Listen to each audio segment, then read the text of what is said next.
Estamos de vuelta en Diálogo Abierto y como todos los sábados, para mí es un gran privilegio poder compartir este espacio con Felipe Gaitán. Hola, Felipe.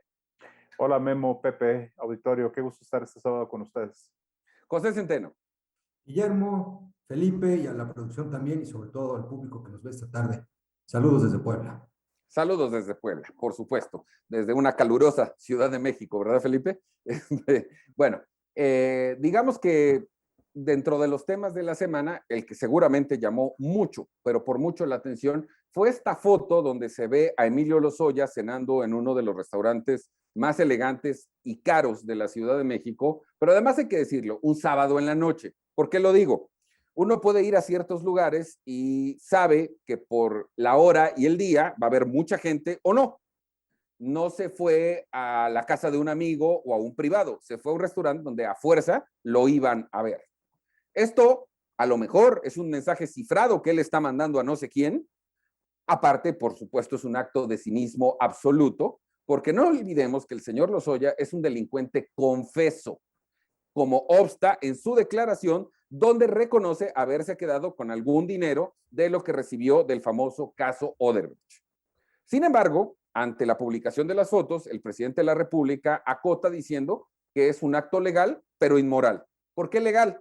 Porque el señor Lozoya goza de un privilegio en esta suerte de testigo colaborador o protegido que nadie teníamos claro hasta ese día, en el que nos dicen que un delincuente confeso puede estar en su casa e ir a cenar a uno de los restaurantes más caros de México, cuando por otro lado, y Felipe no me dejará mentir, se persigue a 31 investigadores en calidad de los peores delincuentes que existen en este país, que yo creo que junto al señor Lozoya van en kinder, por poner la analogía. Bueno, el caso es que el 3 de noviembre se vence el plazo en el cual él tiene que aportar los dichos y las pruebas suficientes para justificar este beneficio que se le otorga.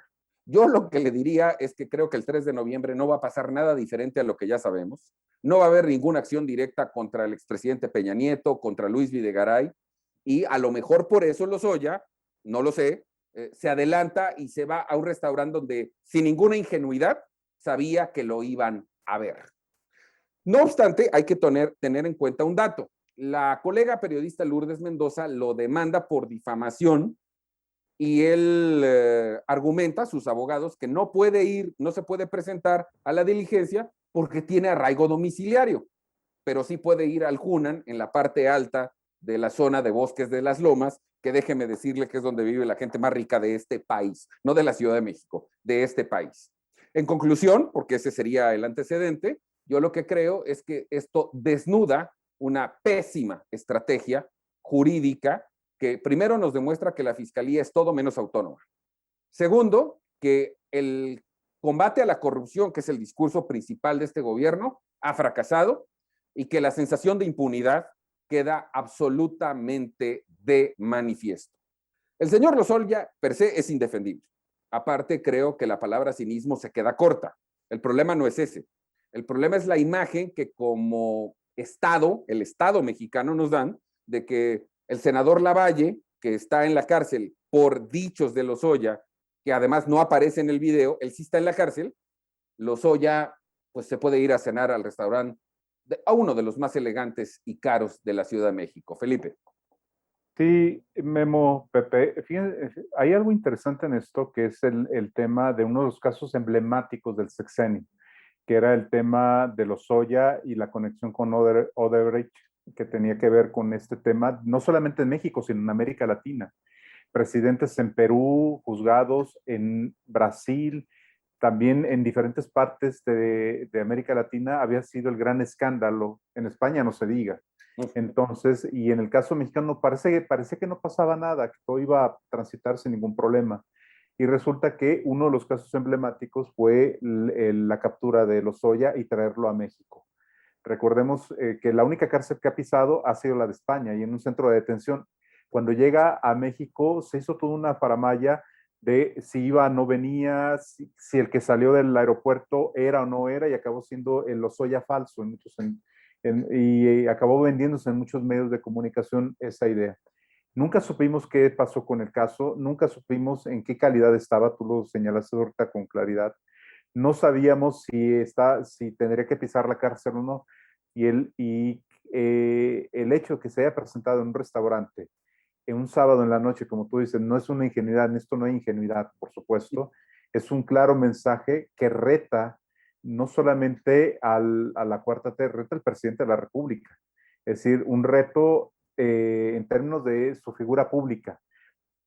Una de las cosas del presidente había sido el combate a la impunidad y combate a la corrupción. Ahora que va a ir a la Asamblea de la ONU, al Consejo de Seguridad de la ONU, él dijo, uno de los temas centrales va a ser la corrupción. ¿Con qué cara te presentas a decir no a la corrupción, a la impunidad, si uno de tus principales símbolos de la corrupción están libres y están cenando tranquilamente? Puede parecer que no sea legal, pero sí es muy inmoral y le pega directamente a un lema o reafirma un lema que dice, cuando los moralistas ejercen todo su poder, acaban siendo víctimas de su propia fuerza. Es decir, acaban siendo juzgados bajo ese mismo criterio de moralidad que ellos impulsaron. Entonces, simbólicamente le pega a la cuarta T en la línea de flotación precisamente con el tema de la corrupción y el tema de la impunidad. Y la fiscalía ha sido el gran fiasco de este sexenio.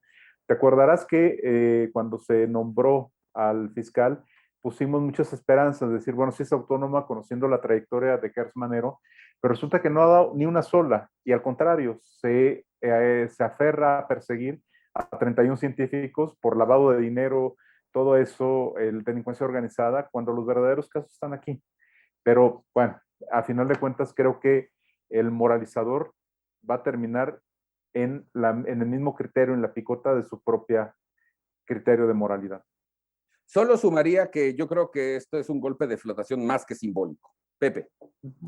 Sí, Guillermo, Felipe, coincido plenamente con todo lo que han dicho ambos. Yo diría brevemente algo. El señor Lozoya toma café expreso. Es increíble cómo en España sí estaba tras las rejas, sí tenía trato de indiciado, y llega a su país donde cometió los delitos, donde ya se declaró culpable, y se burla de esa manera. Me parece increíble. Sí me parece que al presidente le llegan... Pero acoto, esa burla no puede ser producto de un descuido. Yo no, creo no es que producto de un descuido. ya lo sabremos después, pero yo creo que el ir a ese lugar tiene mensaje.